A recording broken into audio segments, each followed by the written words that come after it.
high-performance Minolta X700, voted Camera of the Year on 2 continents. Today I'm going to talk about the last manual focusing SLR Minolta made before the very successful auto-focusing Maxim series. In 1981, Minolta released this, an X700, single lens reflex camera. It was the most advanced manual focusing SLR they made, and it was their most successful, because they made it until 1999, 18 years of production. When you first handle this camera, it feels very heavy. It's got all metal construction. It also has plastic materials in it, but it feels very rugged.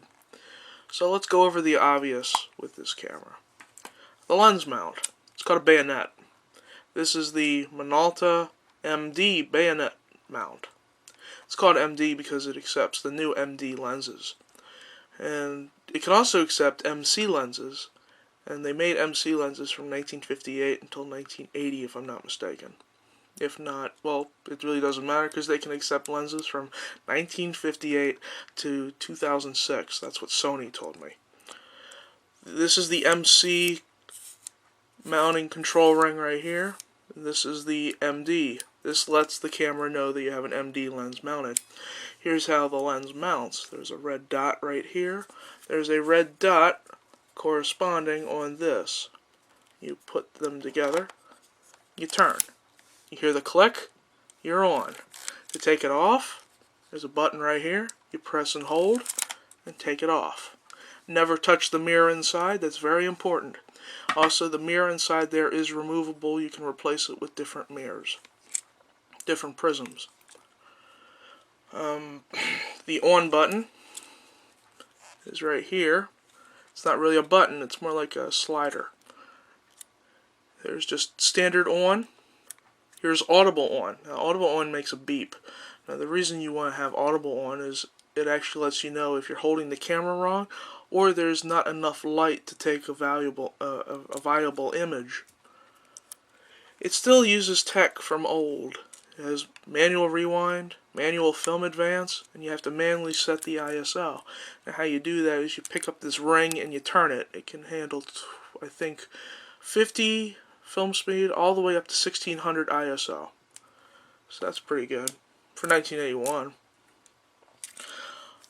Here's the shutter release, and here's a ring that moves. Now, what this ring is that you have P mode. That is programmed auto exposure mode. That's basically point and shoot mode. You just compose what you want to take a picture of, do the manual ring, set it, and then fire away. The internal computer inside the camera sets everything else. If you have an MC lens, remember you cannot use an MC lens on P mode. You can use it on every other mode except P mode. If you have an MC lens, you set it on A mode, which is aperture priority. You set the aperture on the aperture ring to whatever you want, and the internal computer will determine shutter speed. Now, if you want to set your own shutter speed, you go to this. This is full manual mode, where you can set any shutter speed you want, from 1 second to 1/1000th of a second. The red 60 is your flash sync.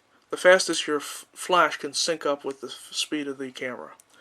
Then you have B mode, that is bulb. When you press this button and you hold it, the shutter will stay open. You have good batteries, it will last 3 hours.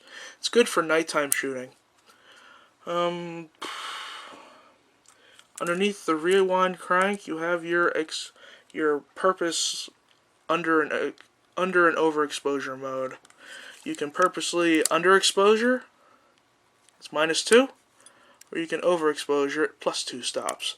This is good to have when you have you can do it purposely for a really desired effect, or if you have a reason to do so, too much light, you can dim it down. You have too little light, you can go up. Another reason is you have a teleconverter that removes a stop, so what you do is you put it up a stop. On the front, right here, I just set the camera so you can take a picture on its own. Press the shutter, this red light will blink. It will keep blinking faster until it takes the picture. Now if you push it down, and you partially push down the shutter, You push that down. You set your your exposure. This is probably the most important part of this entire camera. This is your depth of field. Now, here's the thing. When you push this, you see this little thing here moving? That corresponds with the aperture control on right here. Now, if you put this back on, and then let's just, I'm not really going to do much with this. I'll just set it on 16, and then just try to, just so you can see the white. Okay, now if I push this, it gets really dark. That's how much light is being let onto the film when you snap the picture. When the lens reflex system, that mirror lifts up, that is how much light is going onto there. On the bottom is where you put your batteries. I'm going to get to this terminals in part 2. This is your tripod mount, and that also has something to do with part 2.